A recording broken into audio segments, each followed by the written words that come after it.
Yo, what's happening? Welcome back to the 182 News Podcast. This is your host, Poppin' Curbs. Good to talk to you again. The last time we spoke, we had on special guest Rob Perlman, who was the original webmaster for Blink-182. He built the very first Blink website. It was super cool to hear his stories, insight. I hope you enjoyed that. I hope you enjoyed the photos he shared with us, some super rad shots that he took, really as close as you can get to Blink on stage back in the day. I shared those on the @Blink182 online, Twitter, and Instagram. Really hope you enjoyed that. Today, we need to get caught up on some news. So as I continue to kind of figure out the format I like best for the podcast, I'm finding that, yeah, the interviews are awesome. They're incredible. I honestly didn't even envision any of those happening. So it's obviously a special treat, and I will continue to get as many of those as I can. I know everybody enjoys those. And what I'm finding is I don't want to outdate those by having a ton of, current news at the beginning. And so, for example, say you want to listen to the Christopher Holmes interview. Well, I don't want to have 25 minutes of me babbling about the current news if somebody goes back and listens to that in a couple years. I want these to be somewhat timeless. If you stumble across these in 4 or 5 years in YouTube, I don't want it to be crazy outdated. So what I kind of started doing is on some of the later interviews, instead of giving a good 15, 20-minute update at the beginning and then jumping into the interview, I'm trying to just kind of jump into the interview. And so I think I'm going to need to tweak the format of the pod a tad to where interviews are kind of isolated things so that they're timeless.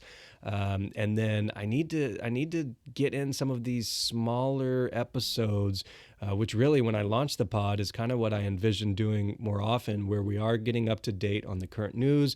We can talk about cool stuff, obviously around any releases or stuff like that. I want to be able to do reviews. And I don't want this to be a burden to myself or anyone. I'm just here to have fun, do rad shit for Blink fans. So we'll just keep it going and see what happens.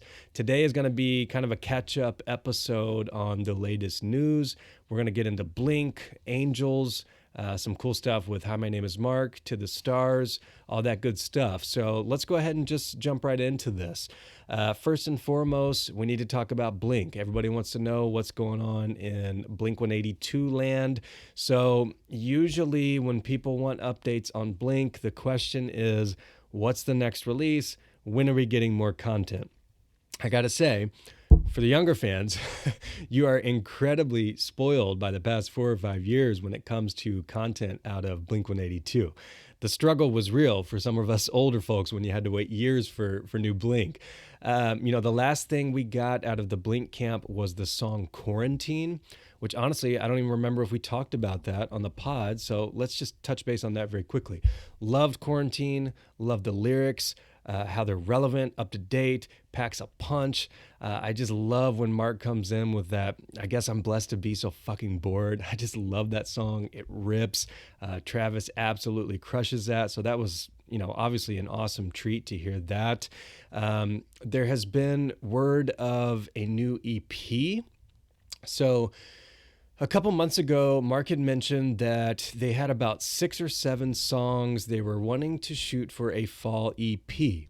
Now, here's the thing. I want to back up just a tad. If we look at Quarantine, it's a pretty punk sounding song, very upbeat, fast tempo. It rips. You've got the guitars, you've got the drums. It's a very punk sounding song. Let's look at the previous release. You've got Not Another Christmas Song. That one's another banger. Those 2 songs sound a lot different than anything you would find on 9, short of Generational Divide. So actually Quarantine and Generational Divide, those 2, I could see those paired on like a similar EP. So one thing I'm very curious of when it comes to this new Blink stuff is what direction are they going to go with this? So, going back to the 9 stuff, 9 would be considered by most, as pretty experimental. Mark even said that during the writing process for that. He kept saying that he was comparing it to Untitled. People, of course, took that the wrong way, thinking that it would sound like Untitled. That's not what he meant. He meant that basically anything goes. There's no strict genre or tempo or sound that they needed to stick to. They just wanted to do really whatever they wanted and whatever sounded dope. I love Nine. I still listen to Nine literally every single fucking day. It's in my car CD player. It has not been taken out since launch. Every time I get in my car, I hear a Nine song and I struggle to change it because it's so damn good. So the question is, as we start to get into this next release, whether that's an EP or we'll discuss here in a moment, it may end up turning into a full album. It's going to be very interesting to see how this sound evolves, because it almost sounds like, if you base it on their last couple releases, it almost sounds like they're going to get back to really a more punk sound, maybe kind of a grittier, you got the distorted guitar, stuff like that, a little less away from the kind of polished, almost pop sound in some sense. So I'm stoked to see where they go with these. The last update we were getting from Mark a couple months ago was they were working on 6 to 7 songs for a fall EP. Okay, unfortunately, we know 9 Deluxe is not happening, so they were working on new material. We had 6 or 7 songs. So Mark was being pretty responsive to questions on this, whether it was on Twitter, Instagram comments, or whatever. Now, about a month ago, people keep asking about this, and he's really not saying too much about it. And honestly, I don't blame him at all. What happens is every time he gets asked about something and he says something, it gets posted throughout, different fan social media pages. It ends up on Reddit. It ends up on fucking alt press as a clickbait article. People come asking him about it. And then, eventually when the song gets released, people will go back and say, oh, you said it sounded like Take Off Your Pants and Jacket, and it definitely doesn't. So even though, I run at Blink-182 online social media, I try to keep people up to date. The podcast is called 182 News. I would love to have updates every single day on all of these songs, but I do not blame Mark at all for kind of being silent on this. I think you let the art speak for itself. You don't rush this. You see where it goes. Why even give people tidbits and say it's going to be like this, and then it's going to ruin expectations, or you're going to get yelled at either way. So I totally agree with kind of being quiet about this. In fact, when he says stuff about it, I'm just like, don't even say anything, Mark. Let's just kind of keep it a secret and just keep working on it, and let's see what happens. He did give another update a couple weeks ago, and somebody was checking in on the EP, as they always do. And he said it is now being discussed as late this year, early 2021, or maybe it becomes an album. Okay, I actually agree with this. Obviously, fall EP, it's fall right now. It's getting ready to be December. So I don't think that's dropping. I don't see any reason to drop it this year. As much as I would want 150 new Blink songs to drop tomorrow, I just don't see why any bands would really release anything this year. There's no point. The year's almost over. Tours still aren't happening. You can't play it. I'm still bummed they didn't get a proper tour for 9. So I think at this point, if you have a solid 6 or 7 songs in the bag, why not just continue writing? They're all remaining pretty socially distant. Mark is taking this very seriously, as we should. Matt is as well. Travis really is as well. He's got a tight circle. So, keep writing. Hopefully we get the vaccine. Hopefully people can start being around other people early next year. We shall see. Get back in the studio, flesh out these ideas, maybe shoot for a spring release, and pray to God shows are back by summer, late summer, early fall at the latest, fingers crossed. So I'm totally down with that approach. Again, I just don't see the point in rushing to get it out this year. It's a shitty year. We're almost done with it. So we just got to get through this and kind of see what happens. He has mentioned that Matt has the files and is working on them. He said Skiba's all over them. So obviously can't wait to hear what Matt comes up with on that. Travis, of course, has his own studio. Mark has his own studio. So they can all work really in their own environment, which is great. Someone asked the favorite lyric from an upcoming Blink song. And this is going to sound familiar to some, and I'll explain why. So he mentioned that his favorite lyric is the mixing coffee with Lexapro, it isn't helping. So if that rings a bell, a couple years ago when they were in the recording and writing process for Nine, Mark shared a picture, I believe it was in his Instagram story, of his yellow notepad where he writes his music, and that exact line was written. So we've known about that line for a while. We've wondered where it is, what it's from. At one point, we did find out that that is from a song that was formerly referred to as Paris. Now, if that if the word Paris in that song rings a bell, the reason why is about, I don't know, 50 to 60% through the Nine recording process, they had referred to this song Paris several times as the heavy favorite for the lead single, okay? I was really looking forward to it. They were really hyping it up. Well, lo and behold, Nine drops. That song is nowhere to be found. That lyric is nowhere to be found. At one point, I can't remember exactly when, we found out, I think it was maybe in a Twitter Q&A or something Mark did, but the song Paris became the song Diamonds and Makeup, is what it is called now. And obviously they still have that in the bag. I don't know if they've reworked it, or I don't know why it didn't make Nine. You know, that was always interesting to me. This song was the favorite for so long and it didn't even make the album, which is crazy. So at one point, Mark did say it was definitely, you know, on the EP at that point in time. And so that is his current favorite lyric. It seems like we might get this song eventually, which is cool. I was actually on a voice chat with Mark a couple weeks ago, and I asked him about this, and he said that the reason that it was referred to as Paris is because the word Paris is mentioned in the chorus. So that's breaking news. You probably haven't heard that anywhere else. There weren't too many people in that little private chat that Mark was doing when he talked about that. So if that makes the next album, that'll be dope to hear. I can't wait to hear it. Like I said, at this point, I'm cool with taking their time. Take your time. Let's get a full album. I don't know what it's going to be. I don't know if this is LP10 he's referred to on Twitter or what it's going to end up being, but obviously looking forward to it. Looking forward to hopefully more shows ASAP. I miss live music. I was thinking about that the other day. I'm like, gosh, I don't think I've gone, you know, a year or a summer certainly without seeing any form of live music in probably 20 fucking years. It's something that you take for granted, even just being able to go to like a local bar and seeing somebody play covers on an acoustic or something. It's just really crazy. So, anyways, we'll see where we end up with that. So Matt has been pretty low key throughout this. He's also taking social distancing super serious. He pops on Instagram sometimes late at night.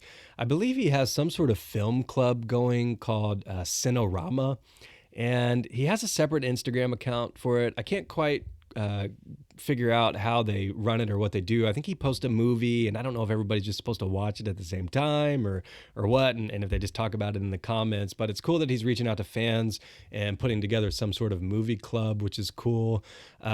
Travis, let's talk about Travis for a second. He has been going ham with his DTA, with his producing. I can't even hardly keep up with Travis, man. He's such a beast.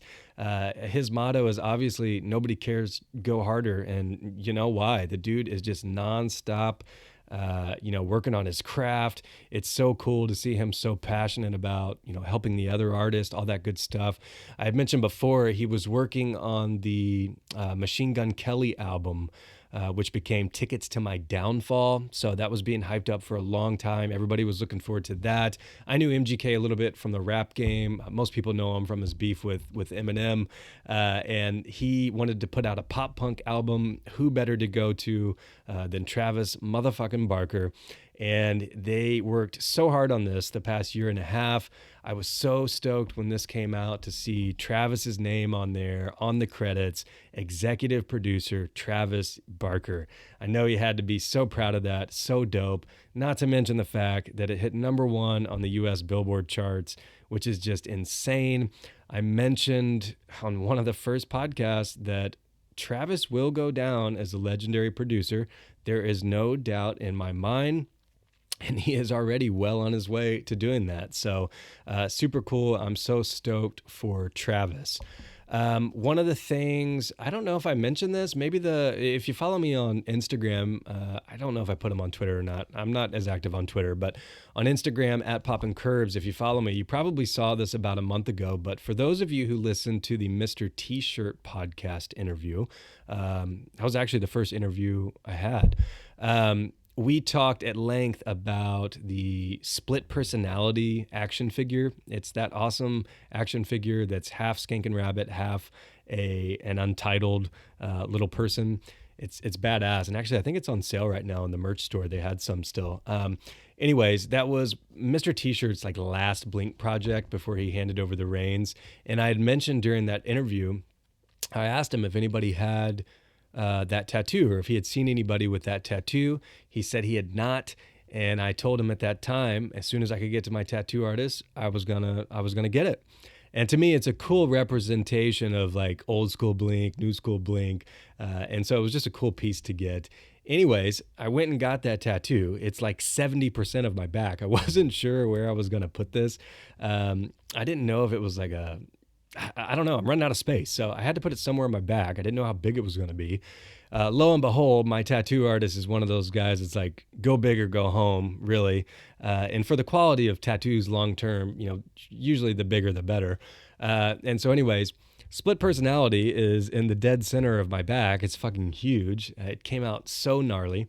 I've got a picture of that up on my Instagram. I wanted to update you all on that. Sent it to Mr. T-shirt. He was stoked. I actually forgot I had it the other day. I do that with some of my back tattoos. And I got out of the shower and I saw it in the mirror. I was like, oh, fuck. Half my back is the Blink-182 split personality. Okay, whatever. I showed it to my mom. It's one of those things, like every time I get a new tattoo, even though I'm old, my mom still gets really mad. And I wasn't even going to show her. And my wife was like, show your mom. She was over one night. And so I lifted up the back of my shirt and she just audibly gasped. She goes, what's that alien? Why would you get an alien? So, Mom, love ya. But at this point, you're not going to stop me on getting tattoos. At that same time, I got another tattoo. This one is plus 44 related.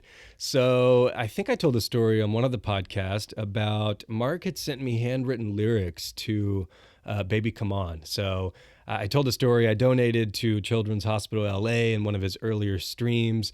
And I asked for a lyric sheet if it was cool. And right away, he sent it to me. And within a couple of days, it showed up in the mail. And so at that same time, during that tattoo session, I had Mark's handwritten lyrics. They say the past is only the future with the lights on. I had it. I have the Hi, my name is Mark Octopus is like my entire rib cage. And I had them put it right above that. And it just came out dope. It's so cool to have like handwritten lyrics from the artist tattooed on. I mean, to me, that's really as cool as it gets in regards to like a Blink tattoo or something like that. So anyways, wanted to update you guys on that. Okay, as far as Mark goes, we've covered Matt and Travis. Mark, in the past couple months, launched something really fucking cool. He has a radio show on Apple Music called After School Radio, ASR Radio. It is a 2-hour show. It is typically available on Tuesdays at 11 a.m. Pacific. They play like a lot of 90s alternative music. He has a nice panel on there. A couple of his managers, Jake, Gus, April. And it's really cool to really just hear Mark.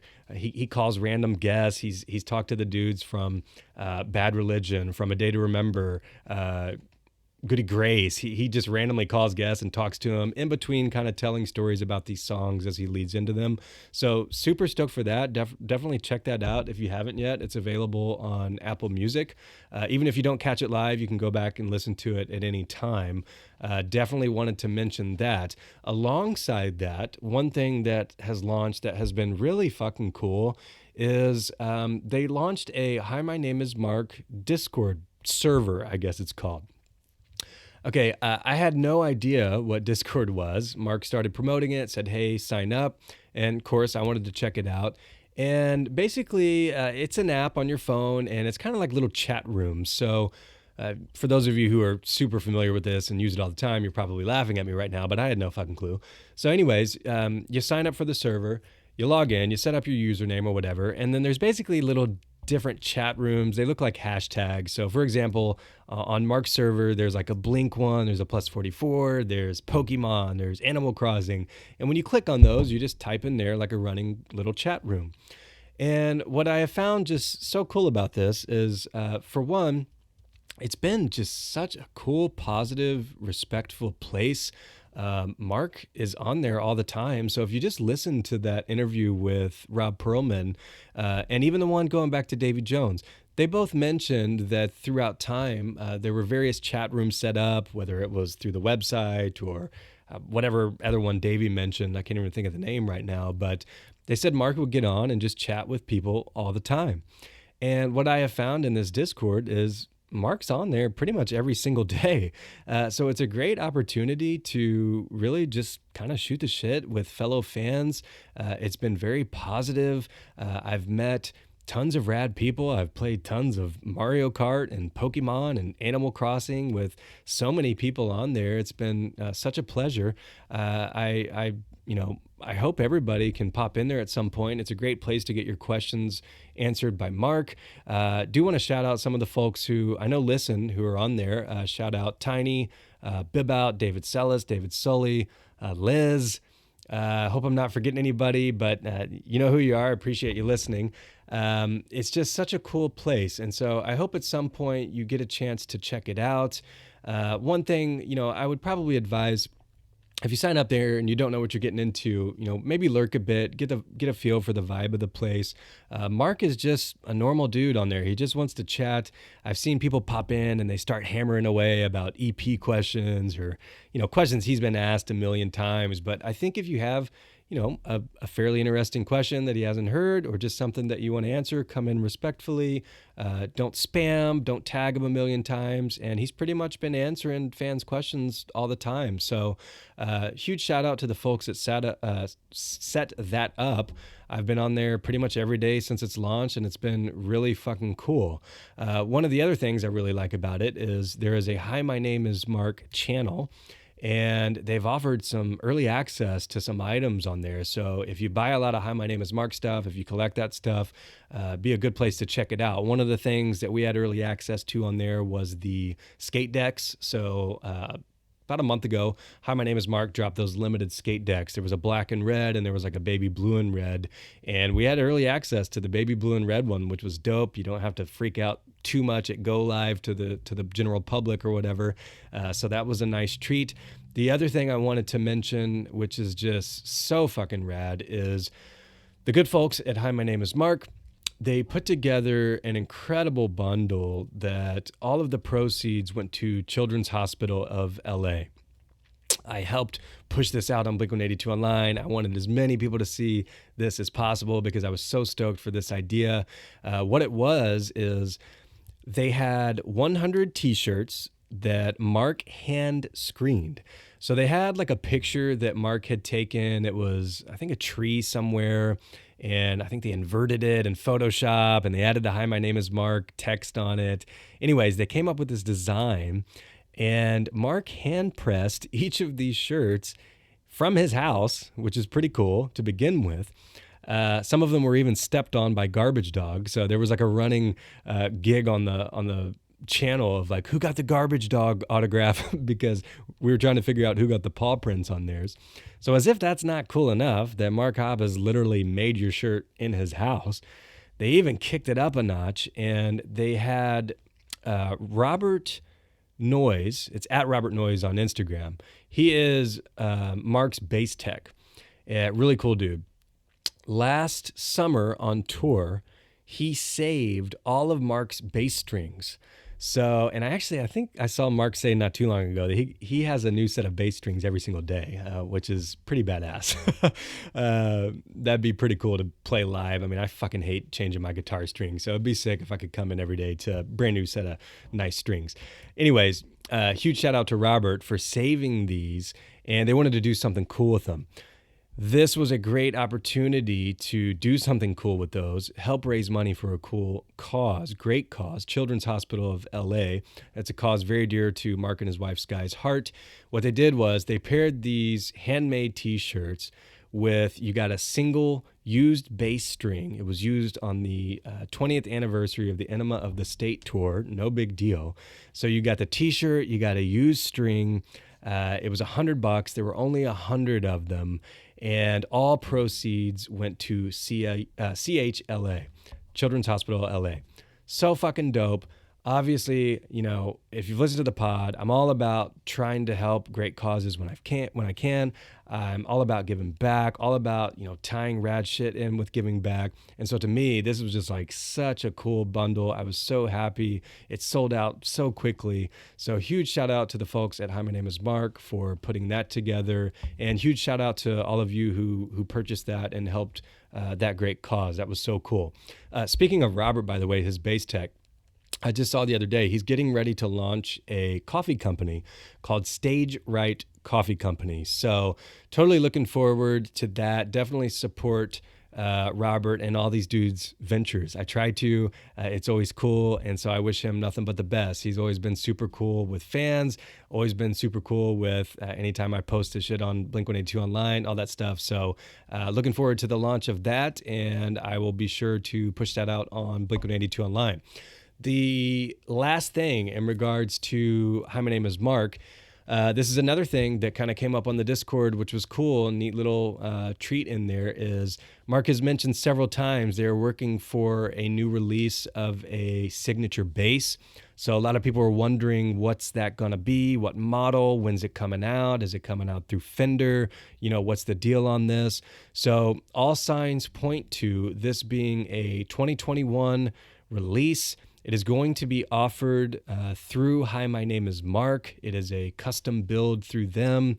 It is going to be the Jaguar body style. They were still finalizing the color as well as whether the octopus would be on it or not. The good thing is the price point is pretty fair. I believe it was either $1,000 or $1,100 that they had mentioned on that, which isn't too bad, all things considered, especially if it's, you know, pretty customized. So I suck at bass. I have a bass that I've been trying to track with. I even kind of pimped it out with a Hi, My Name is Mark sticker, Simple Creature sticker. It looks rad, but I'm not very good at it. I'll try to pick this up probably more of as a collectible as opposed to an instrument for me to play all the time or be good at. So that's all I have in regards to Hi, My Name is Mark and as far as the Blink stuff goes. Now, let's go ahead and jump into the Angels and Airwaves stuff. We've got stuff to go over here. So the last we had touched base with on Angels and Airwaves stuff was when I had on their tour manager, Jeffrey Pereira. Had a 2-part interview with him. It was amazing. I'm so thankful for these guests taking time to hop on and share this incredible insight with us. It's just such a fucking treat. And so Jeff's interview was awesome. He took us so deep into the 2019 really return of Angels and Airwaves, return of Tom to music. So in that episode, Jeff had mentioned that they were basically tracking. He thought they were pretty close to being done with tracking. They were doing guitars at that point. He mentioned that he had built a custom vocal booth for Tom so that Tom could, do his vocals at his house. At that point, Tom was going to re-record a lot of his vocals so that they all kind of sounded the same. They were all done at the same time. So that was kind of the last update we had heard on that. I saw a post the other day from shout out AVA Movement. They had, there was a DM, I guess, from Aaron Rubin, somebody had gotten where he had said that the current update on the album was that it was half-tracked and it will be released next year. So two-parter here. One, half-tracked. That was a tad bit surprising given where we thought they were. I don't know if maybe they've added more songs here or, maybe there's just so many tracks that I just can't even comprehend where they are at this point. But I thought we had saw Alon in the studio for sure. So I thought drums would be done. I thought the Matt Rabano was in there quite a bit. So I thought bass would be done. I know Jeff was talking about they were doing guitar stuff. This would have been a month and a half, almost 2 months ago. So, that was a little bit surprising to say that it was only half released or half tracked. The next part of that is, being released next year. Just like the Blink stuff, that is not surprising to me at all. In fact, I think it makes perfect sense.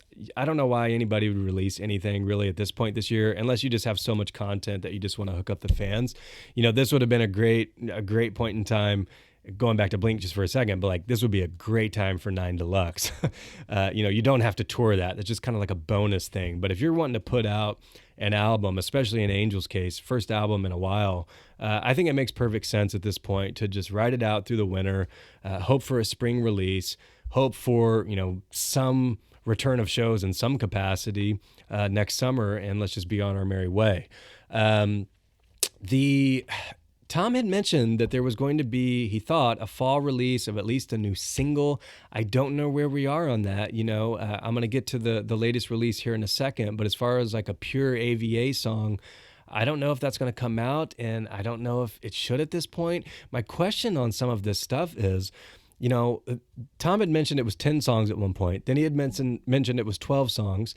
My question is, if this gets pushed to next year, which it clearly is, is Rebel Girl and Kiss and Tell and All That's Left Is Love, are they going to be on that? Because that actually kind of makes me feel like, Davy Jones had mentioned by the time Dude Ranch came out, some of those songs they had been playing for 3 years live. I kind of feel like Davy in that because in this situation, because these songs are going to be 2 years old at that point. So that's going to be kind of interesting to see if those are going to be left off.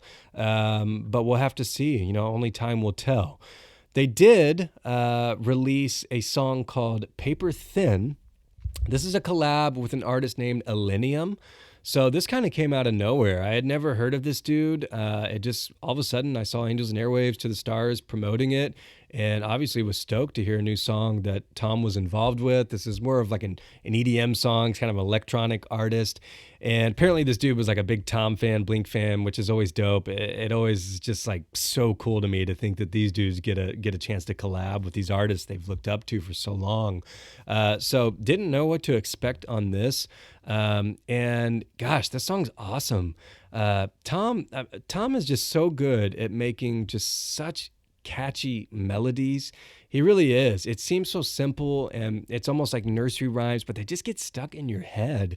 And so that song, I was pleasantly surprised by it. I love the pre-chorus on that. He says, "I took your heart and made it mine. Do my best to justify it. Call it pleasure, but it feels like pain. So how we let it get this way?" I think that hook right there is just so fucking catchy. It's so Tom. And, I'm still listening to this song. I really dig it. It reminds me of when Blink dropped the collab with Steve Aoki, the Why Are We So Broken? I love that song. I think their voices sound incredible. I think the mixing sounds incredible. Everything about it is awesome. But at the same time, I would love to just hear the Angels and Airwaves version of this song, just like I would love to just hear like a pure Blink version of that Why Are We So Broken song. I'm not like crazy into like the EDM stuff or like electronic music, techno, all that stuff. I got to be in the mood. Now, yeah, they're bangers. I still listen to like the Bored to Death Aoki remix. I listen to Why Are We So Broken here and there. I got to kind of be in the mood for it. But yeah, that was a pleasant surprise. It was super cool to see Tom do a feature. He doesn't do a ton of those. So I was stoked to see that. And that was the latest release that we've gotten from them. The next thing that Tom has really been promoting out of nowhere, and I'm going to tie this in with the album, but I saw this a couple years ago, the title Monsters of California. So To the Stars Academy, I think once a year, they offer basically shares of the company. And it's kind of like an investment process. And along with that, you get kind of notes on what they're projected to do this year or what's upcoming. As a stakeholder, you're supposed to get that information. And so one of the things that I had seen as far as a franchise goes is the title Monsters of California. And so I've been curious on this about what the fuck this was for the past really couple years at this point, because I keep up with this stuff. I love Poet Anderson. I like Cathedrals of Glass, Secret Machines, To the Stars is always doing rad shit. And I hadn't heard much about this. So all of a sudden, a couple weeks ago, Tom's posting stuff like they're filming this movie. So this is a full-length live action movie. It's not like an animated movie. At the time I was thinking, by the title, maybe this is like the Strange Times animation or maybe I didn't know what it was. It's a live action movie. And at this point, they're done. It's a wrap. So Tom directed this movie. It is his second full feature film. The first one was, of course, Love. And so I'm really curious to see what this is. Now, what's interesting is Tom tweeted, I don't know, a week ago, when this was all wrapped up, he said, an Angels and Airwaves soundtrack or album will go with it. So let's take this back just a tad. So go back to 2019. Rebel Girl drops. Angels and Airwaves is back. They're on tour. And at that point, to the press and in the interviews and such, Tom had said that the plan was they had half the album already written. They had a little break after that little mini tour. He was going to film a movie. Then they would finish the album. At one point, he even mentioned that the album would be titled after the movie. So the question becomes, obviously that did not happen previously in 2019 summer. So my question is, A, is this that same movie? Which I guess it is, because I haven't heard of any other franchises or anything that they were working on, certainly on this level of, Tom directed this. And then the second part of that is this Angels and Airwaves album going to be tied to this specific movie, which is Monsters of California, or is this soundtrack or album that he is discussing going along with it going to be a different project altogether? Now, the reason that this kind of raises an eyebrow for me a little bit as to why I'm so curious is from Monsters of California, the brief descriptions we got and kind of the humor that Tom had mentioned on it as being, a bit raunchy and about punk kids and all this stuff. It seems like the movie is very much almost like punk movie. It's going to have a lot of Tom humor in it. It's San Diego, it's Encinitas, it's all that kind of stuff. And I don't know that I could see Rebel Girl or Kiss and Tell or something like that magically tying in with a movie like that. So my assumption is, and actually my hope, is that the Angels and Airwaves album is a separate project at this point. I don't want Tom to feel like he has to tie it to this movie. And, part of the reason why is I don't know that those songs would, fit the theme that I'm hearing thus far on this movie. But the other side of this is, if this is indeed kind of a skate punk kid movie, I think an EP maybe makes more sense where he can kind of put out, some punk songs, maybe something that's more along the lines of like Circle Jerk from his demo CD or something. So it's going to be super interesting to see what ends up happening with this next Angels and Airwaves release. I'm so stoked for this next release. I swear, I really do think it has a chance to be the best Angels and Airwaves album. I know some people may think I'm crazy on that, but I really think they've got everybody firing on all cylinders right now. They've got, Aaron has a great understanding of how to work with Alon, how to work with Tom. They've got Matt Rabano in there. Tom is passionate about this. David's back. It's a great time, and I have extremely high hopes on this. I'm super stoked. Best case scenario in my head, I'm hoping we get New Angels album, let's say spring. Let's say we can get some smaller shows by the end of next summer. That would be dope. I can't wait to see what he has in stock for this Monsters of California movie. And then I'm hoping maybe there's a more punk or rock style EP to go along with that, similar to what he kind of did with the Poet Anderson, with the Of Nightmares EP, stuff like that. I think that's when that works better, but I don't know that I could see a full Angels and Airwaves album being tied in with this at this point.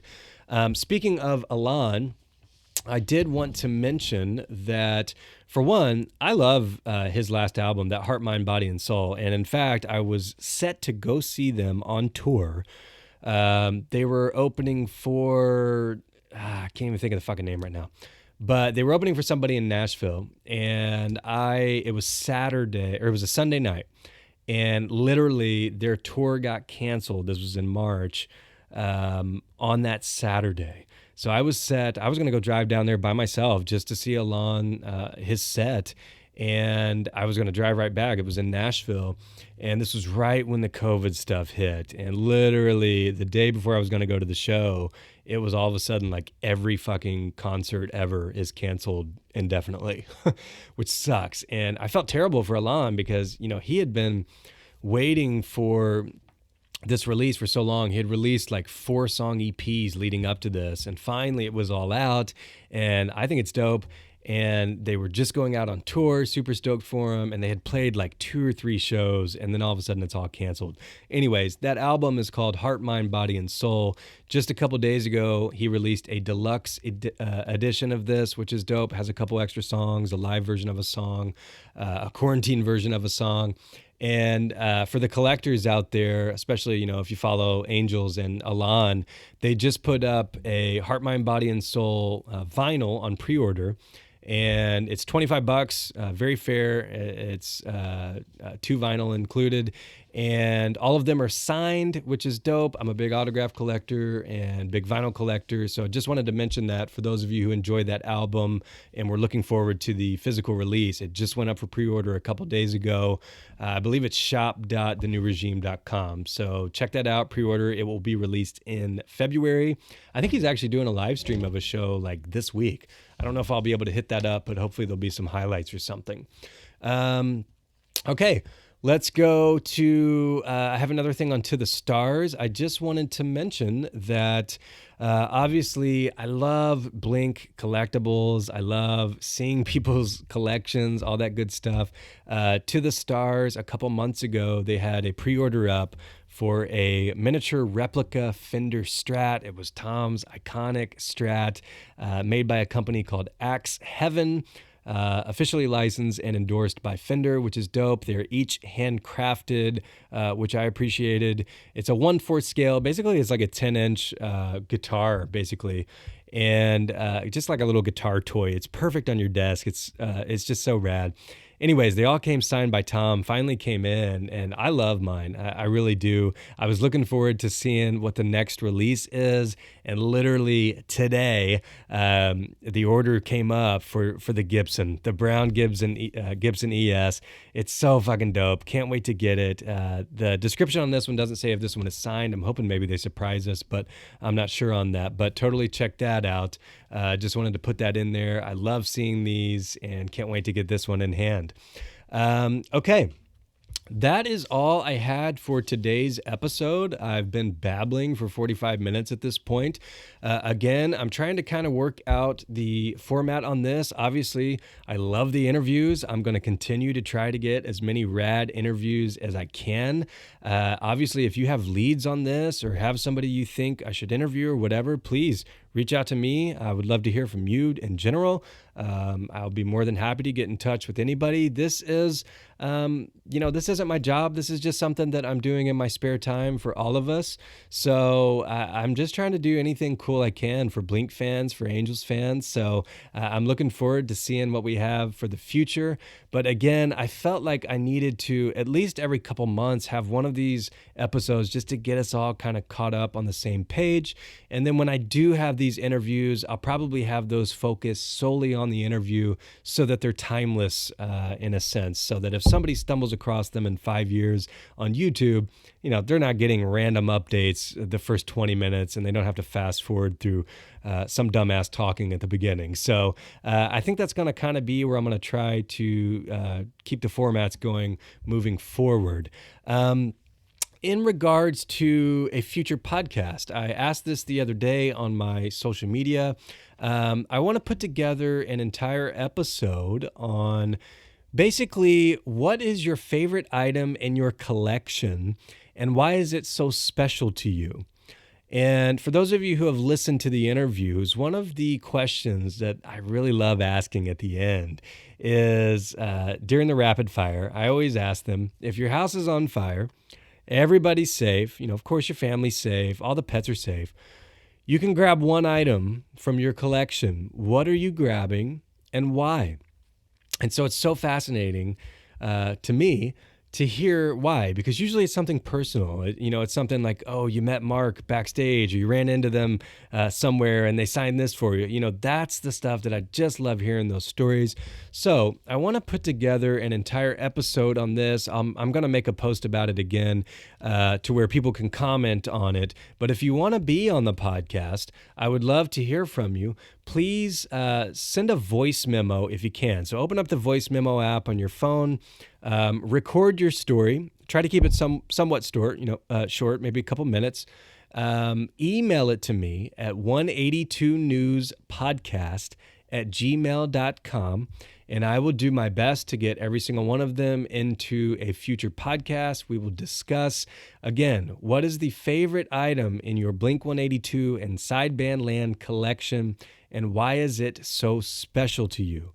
I would love to hear from you. Definitely send these my way. Can't wait to hear them. Can't wait to discuss these on a future podcast. That's all I have today. This was fun. It's been a minute since we've caught up. I can't promise that I'll have another one out by the end of the year, but I will try my best. If I don't, I hope everybody has a great Thanksgiving, great holiday season. Everybody, please stay safe out there. Hope to talk to you soon. Again, I am at Poppin' Curbs on Twitter and Instagram. I always love hearing from you guys that are listening. I respond to everybody, so totally reach out. Would love to just shoot the shit or talk about Blink, whatever you want to do. Please follow at Blink-182 online on Twitter and Instagram. That's where I post really all the cool Blink stuff, all the related Blink stuff. And if you don't mind, please take a minute to rate and review the podcast. That always helps. And I certainly appreciate your time and you listening. So thanks again. I will catch you next time. Peace.